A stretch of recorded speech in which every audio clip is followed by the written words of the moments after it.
साथियों, कल के अखबारों में आपने पुलिस थाना सुखेर द्वारा की गई कार्रवाई को अखबार में पढ़ा होगा और हेडलाइन ये थी कि बेरोजगारों को नौकरी लगाने के नाम पर पैसे ऐंठ कर धोखाधड़ी करने वाली कंपनी पकड़ी।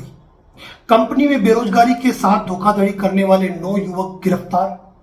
हजारों रुपया लेकर सदस्य बनाते थे और अपने परिचितों को जोड़ने का दबाव बनाते थे। कंपनी के निदेशक और अन्य आरोपियों की तलाश जारी।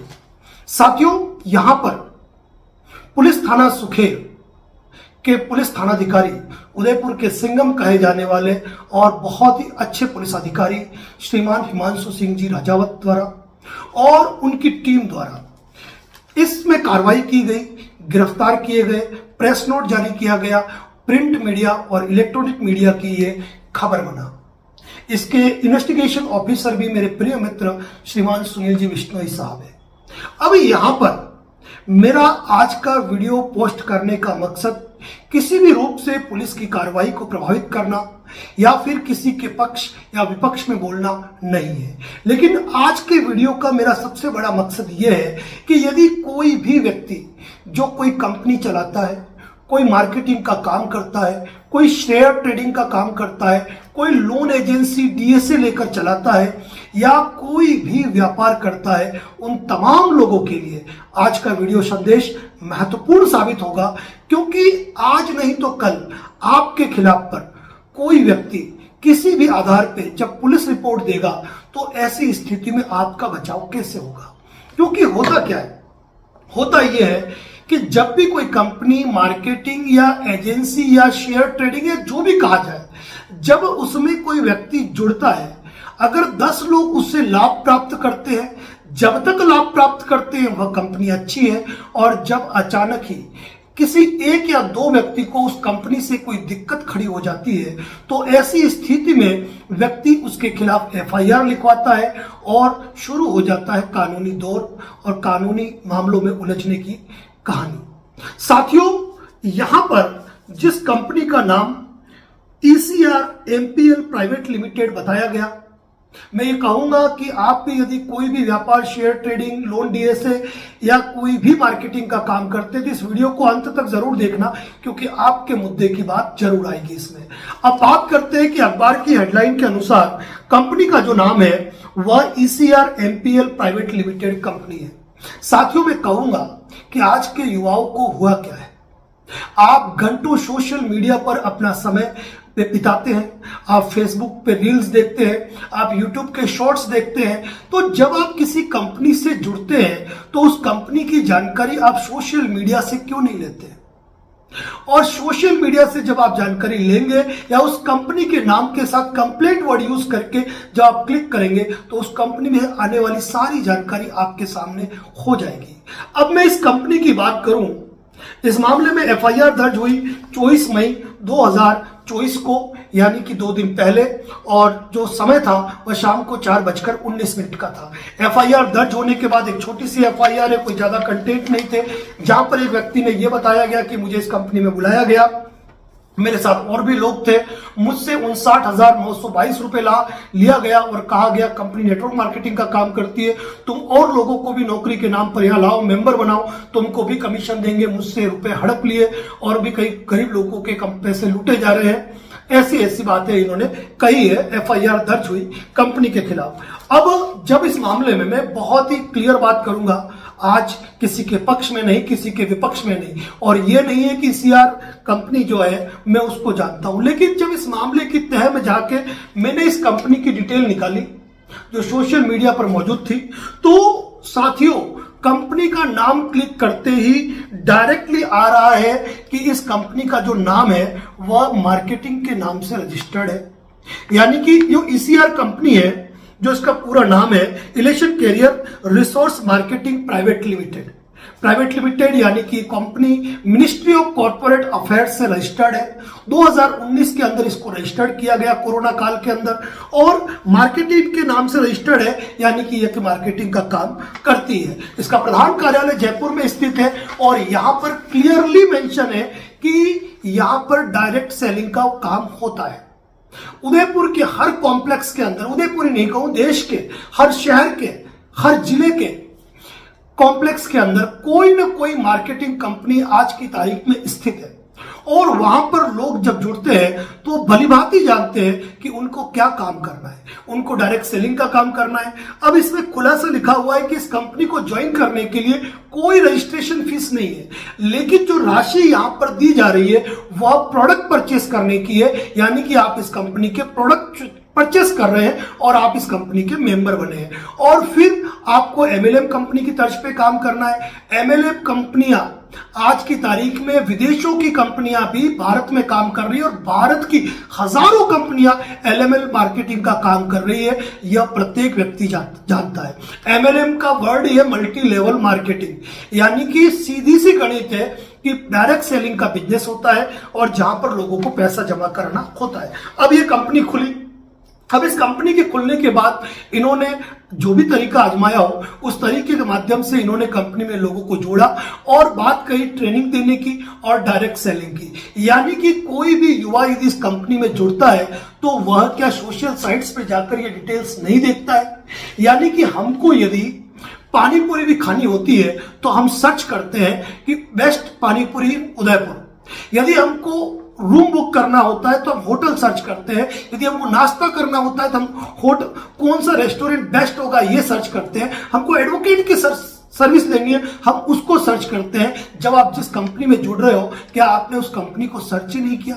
क्या उसके बारे में कोई जानकारी नहीं ली? तो यह कुल मिलाकर यह कहा जाएगा कि युवा ही जिम्मेदार नहीं है जो इस तरह की बात करते हैं। और कुछ युवा जब उन्हें लगता है कि वह फेलियर हो चुके हैं, प्रोडक्ट परचेस कर चुके हैं, पैसा अपना लगा चुके हैं, तो वह अपने पैसे को ये न प्रकार वसूल करने के आधार पर कोई भी एक एफआईआर दर्ज करा लेते हैं और कंपनी का शुरू हो जाता है लिटिगेशन का दौर। यहां पर टोटली 9 युवक गिरफ्तार किए गए।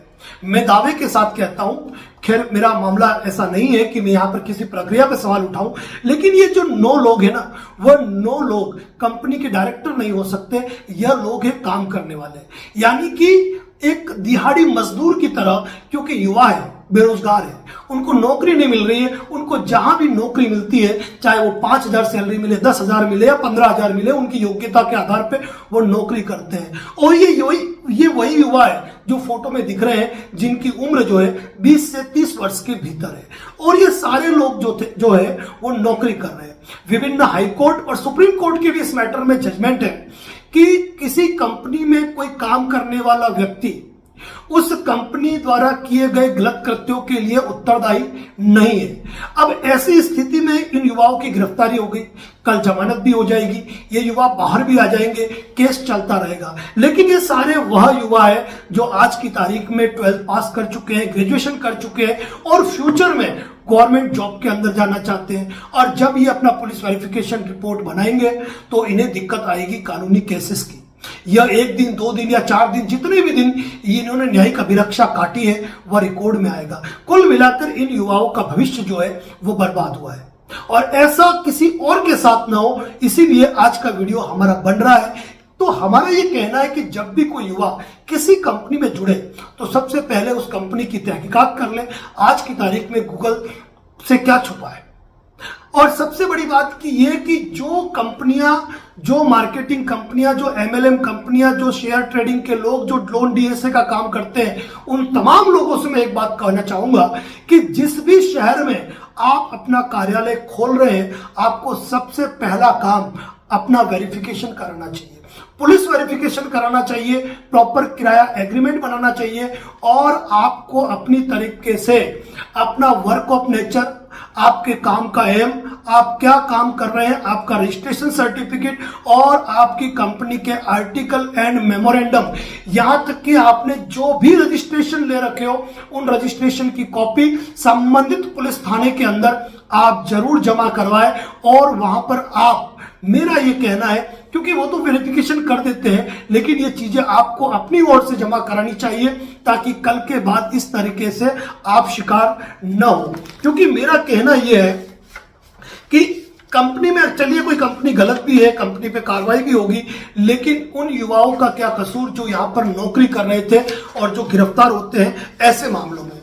हम देखते हैं कि कि जितनी भी मार्केटिंग कंपनियां होती है, सेल्स की कंपनियां होती है, लोन डीएसए होते हैं, पासपोर्ट में भी एजेंट काम करते हैं, भूमि विक्रय के मैटर में भी आज की तारीख में ब्रोकरशिप में काम होता है, विभिन्न प्रकार की एजेंसियां, शेयर मार्केटिंग, जो भी काम हो गए, अगर इन कामों में ये बिल्कुल भी नहीं है कि यदि आपके 100 क्लाइंट जुड़े हैं तो आप 100 क्लाइंट को बेटर सर्विसेज दे पाएंगे या 100 क्लाइंट आपके से लाभ प्राप्ति कर लेंगे। उसमें कुछ लोग ऐसे होते हैं जो विफल रह जाते हैं और वो विफल रहने वाले इस प्रकार की कानूनी कार्रवाई का कदम उठाते हैं। तो मेरा ये कहना है कि आपका जो वर्क नेचर है, उस वर्क नेचर को आप अपने ऑफिस के डैशबोर्ड पे लगाएं, आप सोशल मीडिया पे उस चीज को क्लियरली मेंशन करें। इसके अलावा पुलिस उच्चाधिकारियों को भी आप अपने वर्किंग की रिपोर्ट भेजें, संबंधित पुलिस थाने में भी इस चीज की इंफॉर्मेशन दें।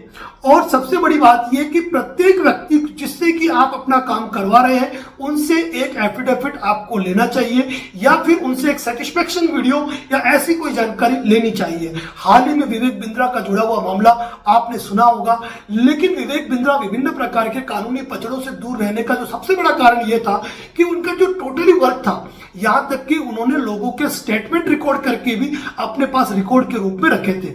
वह भी एक प्रोडक्ट परचेसिंग का था, यह भी एक प्रोडक्ट परचेसिंग का है। बड़ी से बड़ी कंपनियों के नाम गिन लो आप, जिनके नाम है बड़ी से बड़ी, मैं किसी का पर्टिकुलर नाम नहीं लेना चाहूंगा, जो एमएलएम कंपनी का काम करती है, बड़े स्तर पे अरबों रुपए का उनका टर्नओवर है और सबके काम करने का तरीका एक ही है। सारी कंपनियां एमसीए से रजिस्टर्ड होती है या फिर उनके जो निर्धारित प्रोटोकॉल है उनके हिसाब से निर्धारित होती है।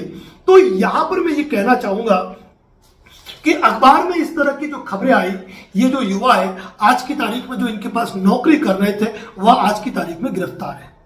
इनका पुलिस रिकॉर्ड बन गया, इनके फ्यूचर पे प्रश्न चिन्ह लग गया, क्योंकि भारतीय न्याय व्यवस्था है, मुकदमे 10 साल चलेंगे, 20 साल चलेंगे, तब तक इन युवाओं का भविष्य प्रभावित हो रहा है इसमें और होगा ही। पुलिस वेरिफिकेशन रिपोर्ट क्लियर नहीं होगी, न कहीं से इनको गवर्नमेंट जॉब मिलनी है, यहां तक कि इनको पासपोर्ट या भविष्य के जो कानूनी कार्रवाई है उनमें भी इनको दिक्कतें आनी है। तो इस वीडियो को बनाने का जो मेरा सबसे बड़ा मकसद है कि आप कोई भी ऑफिस खोल रहे हैं, कोई भी मार्केटिंग का काम कर रहे हैं, कोई भी एमएलएम वर्किंग कर रहे हैं, शेयर ट्रेडिंग कर रहे हैं, लोन डीएसए का काम कर रहे हैं, आप प्रॉपर्टी को परचेस करने का वर्क कर रहे हैं, आप कोई भी वर्क करते हैं, जब आप ऑफिस खोलते हैं ना, सबसे पहले पुलिस वेरिफिकेशन कराइए। संबंधित डॉक्यूमेंट जो भी है, आपके कंपनी के डायरेक्टर के, आपके किराए चिट्ठी, आपके एग्रीमेंट और आपका जो work of nature, article of memorandum association, आपका सर्टिफिकेशन जो भी है वह संबंधित पुलिस थाने में जमा कराए, ताकि कल ये नहीं हो कल कोई एक व्यक्ति आपके खिलाफ शिकायत करे और आप गिरफ्तार हो जाए। आप गिरफ्तार हो तो चलो कोई दिक्कत नहीं, आप उस मैटर को निपट भी लेंगे, आप कंपनी के मालिक है, लेकिन आपके यहां काम करने वाले कर्मचारी, जो कि लड़कियां टेलीकॉलर है, जो कि कंप्यूटर ऑपरेटर है, जिसको कि आपने मैनेजर बना के पोस्ट पर बैठाया हुआ है, यदि वो लोग गिरफ्तार होते हैं और उनके भविष्य के साथ खिलवाड़ होता है तो कहीं न कहीं हमारी न्यायिक व्यवस्था पर भी प्रश्न चिन्ह खड़ा होता है। तो साथियों, इस वीडियो को बनाने का सबसे बड़ा मेरा मकसद यही है कि खैर ये 420 406 की एफआईआर है, युवाओं को जमानत भी मिलेगी, बाहर भी आएंगे, सब कुछ होगा, लेकिन बात यह है कि कोई भी युवा जब किसी कंपनी में जुड़े ना तो वो ऑलरेडी जानता है कि मैं इस कंपनी में क्यों जुड़ रहा हूं। लेकिन साथ ही मैं पुलिस थानाधिकारी सुखेर श्रीमान राजावत साहब से एक निवेदन करना चाहूंगा कि यहाँ पे आपने युवाओं को गिरफ्तार किया है, लेकिन आज से 3 साल पहले का मैटर आपके पुलिस थाने में आज भी पेंडिंग है, जहां रेलवे में भर्ती के नाम पर, फिलहाल उस केस से हमारा कोई संबंध नहीं है, लेकिन हम आपको याद दिलाना चाहते हैं कि रेलवे के एक बड़े अधिकारी ने रेलवे में जॉब दिलाने के नाम पर युवाओं के साथ धोखाधड़ी की थी और उस धोखाधड़ी के अंदर उन बच्चों को आज तक इंसाफ नहीं मिल पाया। कारण कि धोखाधड़ी करने वाला एक बहुत बड़ा प्रभावशाली व्यक्ति है। यदि आप चाहें तो उस एफआईआर को रिकॉर्ड में देखिए कि रेलवे के नाम पर कौन सी धोखाधड़ी हुई थी, जिसके अंदर रेलवे की सीलों का इस्तेमाल हुआ, जिसमें ज्वाइनिंग लेटर, ऑफर लेटर जारी हुए, जिसमें वीडियो फुटेज सबूत के रूप में, जहां पेमेंट ट्रांजैक्शन है, लेकिन उन मामलों पर कोई कार्रवाई नहीं हुई। तो उस मामले पर भी संज्ञान लेने के लिए मैं आपसे निवेदन करता हूं, क्योंकि आप उदयपुर के सिंघम कहे जाते हैं और उदयपुर में आपकी छवि बहुत ही अच्छी है। तो उम्मीद करते हैं आज 3 साल बाद वो पीड़ित युवा जिनके साथ धोखा हुआ था और आप एक ही पुलिस थाने के अंदर एक पुलिस अनुसंधान अधिकारी ने उसमें फेयर इन्वेस्टिगेशन नहीं की थी, मामला आज भी पेंडिंग है। यदि आप ले सकते हैं तो उस मामले में संज्ञान लीजिए। और बाकी आज का वीडियो मेरा किसी को सपोर्ट करना नहीं है, केवल और केवल इस चीज का है कि युवा भी सावधान रहे। जब भी किसी कंपनी में जुड़े ना तो सोशल मीडिया पे आप अच्छी तरह पता लगा लीजिए, और आप ऑलरेडी जानते हैं हमको क्या काम करना है। नौकरी और डायरेक्ट सेलिंग में बहुत बड़ा अंतर होता है। यदि वहां के युवाओं ने ऑनलाइन सर्च किया होता ना तो ये सारी जानकारियां जो हमने निकाली वह सारी जानकारियां उन लोगों के पास भी मौजूद थी। ऐसा नहीं है कि हम कोई आईटी एक्सपर्ट है, हमने केवल इस कंपनी का नाम लिखा और ये कंपनी की सारी जानकारियां आ गई। साथियों, उम्मीद करता हूं कि जनहित में हमारे जो भी वीडियो बनते हैं आपको पसंद आते होंगे, और इस प्रकार की बुलंद आवाज को शेयर कीजिए ताकि फिर कल उदयपुर के अंदर कोई और इस प्रकार से शिकार ना हो। और मैं समस्त पुलिस थाना अधिकारियों से एक बात कहना चाहता हूं, आपके पुलिस थाना क्षेत्र में जितने भी कॉम्प्लेक्स चल रहे हैं उन कॉम्प्लेक्स में इस तरह की कई कंपनियां चल रही हैं। आपको चाहिए कि उन कंपनियों को आप एक लेटर जारी करें कि आपके वर्क ऑफ नेचर और उसका वेरिफिकेशन कराएं, ताकि यूं नहीं हो कि कल पुलिस की नाक के नीचे इस प्रकार के कांड हो रहे हैं और पुलिस को जानकारी नहीं है। और जितनी भी कंपनियां चल रही है जो किसी भी प्रकार से इस प्रकार का काम करती है जो कि उनकी नजर में गलत नहीं है, तो आप अपना वेरिफिकेशन आज ही करा लें, आज ही अपने टाइटल को क्लियर कर लीजिए, वरना हो सकता है आपको कानूनी दिक्कतों का सामना करना पड़े। आप एक अच्छे एडवोकेट से मिलिए और पूरे लीगल परफॉर्मेंस के साथ, पूरे एक लीगल कहूंगा फॉर्मेट के साथ अपने दस्तावेजों को सेलेक्ट करते हुए न केवल उनको भेजे, उनकी मेल आईडी पे भेजे और उसका एक रिकॉर्ड आप अपने वहां पर भी लगाएं। और इस मामले में एक एडवोकेट की सलाह आपको हमेशा लेनी चाहिए कि किस तरीके से आप अपने बिजनेस को एक नंबर का बना सकते हैं, ताकि कभी इस प्रकार की दिक्कतें आए तो आपको तकलीफों का सामना नहीं करना पड़े। क्योंकि सोशल मीडिया में सब कुछ वायरल हुआ, अखबारों की खबरें बढ़ी, प्रिंट मीडिया में आया,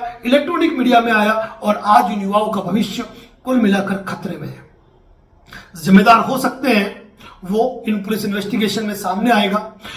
जिम्मेदार निदेशक हैं जिनकी गिरफ्तारियां भी होगी, वो सामने भी आएंगे, वो अपना पक्ष भी रखेंगे कि वो किस तरीके से सही है और किस तरीके से गलत। लेकिन इस वीडियो को अधिक से अधिक शेयर करें ताकि युवाओं को भी इससे संदेश मिले और जो बिजनेस कर रहे हैं उनको भी। साथियों, धन्यवाद। जय हिंद, जय भारत, जय